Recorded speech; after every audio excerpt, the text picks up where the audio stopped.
Now let's take a look at what happens when we introduce a lesion to the area within the temporal lobe that's responsible for receiving auditory input. And just a quick note, this is certainly not the only role of the temporal lobes, so just be aware that many other functions exist within the contents of the lobe itself. Again, it was mentioned that many organizational similarities exist between the projections to the primary visual and auditory cortices. So as we progress through this, try to recognize these parallels along the way. Just like we've done before, we'll first orient ourselves to the different regions of interest, then talk through the neuronal projections between each of these regions, and then finally we'll introduce a lesion and discuss the possible outcomes. The first thing to note here is that each of the boxes on the left half of the animation are color-coded to the anatomic structures to the right. So just as the retina was our structure responsible for receiving visual stimuli, here the cochlea located at the bottom of the animation is our structure that receives auditory stimuli. It's important to note that we're specifically looking at a cochlea from one side only, but while we're working through this pathway, be sure to realize that this pathway also exists on the contralateral side. Okay, after the cochlea, the next important structure is the medulla oblongata, which means we're now in the brainstem. Within the medulla itself, we'll talk about 3 different nuclei. From here, we'll progress cranially to the inferior colliculus on the midbrain, which if you look at the midbrain grossly, these are pretty easily identifiable as a pair of bumps or protrusions on the dorsal surface. Again, like we saw in the vision pathway, we have a projection to the thalamus, only this time the synapse is on neurons within the medial geniculate nucleus. This is a good time to recall that the thalamus is often referred to as the relay center to and from the cortex, as well as in between the different cortical areas. The last region of interest is the primary visual cortex, located on the transverse temporal gyrus, otherwise known as Heschel's gyrus. And remember, these are where our lesions will be placed. If you take a look at our dissection photograph on the top left, notice that there's 2 different highlighted colors. The darker, more laterally located highlight is showing the superior temporal gyrus, and the lighter and more medially located highlight is showing where the transverse temporal gyrus is in relation to the superior temporal gyrus.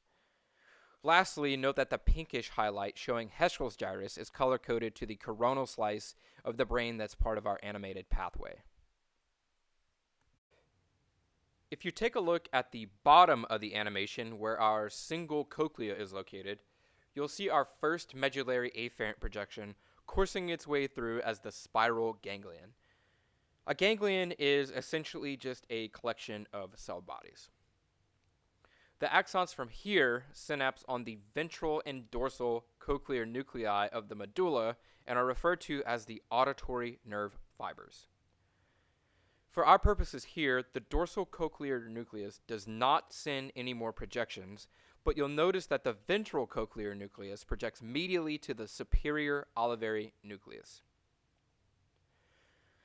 From here, the pathway remains ipsilateral, coursing through the midbrain and synapsing on the inferior colliculus, and then to the medial geniculate nucleus of the thalamus.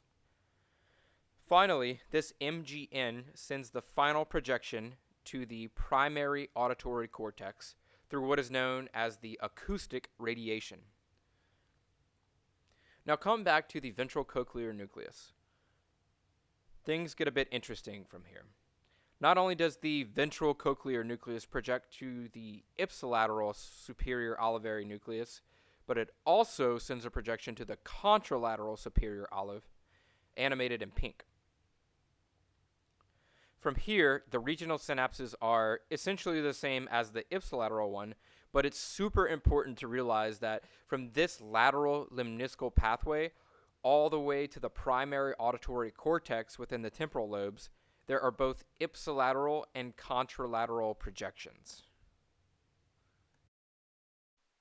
Now we're ready to imagine a lesion occurring either unilaterally or bilaterally in the primary auditory cortex.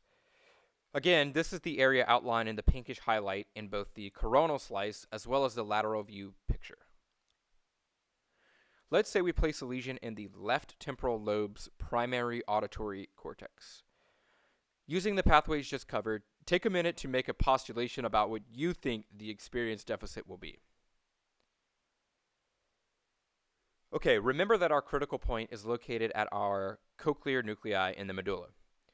If our lesion was placed in between here and the cochlea, then our result would be complete deafness coming from one ear. Since our lesion was placed in the primary auditory cortex, and we have the knowledge that this area receives projections from both ears and both cochlea, we can infer that the experience deficit will be, quote unquote, only partial deafness. In order for complete deafness to result at this level, both primary auditory cortices must be lesioned. So even though we're demonstrating what happens when damage occurs to the cortex of the temporal lobes, we've also learned the importance of understanding the anatomy itself and how this knowledge can shed light on the result of lesions placed virtually anywhere along its course.